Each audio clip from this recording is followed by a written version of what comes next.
adhesive, hindi kakapal at hindi ninipis. So wala rin dahilan sir, ma'am, para dumumi yung blocks. Ibig sabihin, pag nilayin mo yung blocks mo, malinis at saka presentable. Ayan po. Oh. So po pwede mo na siyang ilaying. Ito po.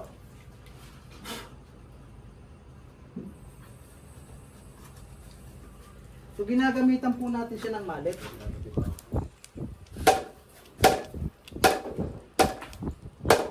Yung thickness na sir, ano, ma'am, nami-maintain niya ng 2 mm. Dahil po sa tools, sa trowel. So maintain siya ng 2 mm. Okay? So kagandahan dito sir, sa loob lamang po ng 10 to 20 seconds, is nagsisimula na siyang mag-band. Or ibig sabihin, doon sa pinapakita sa demo,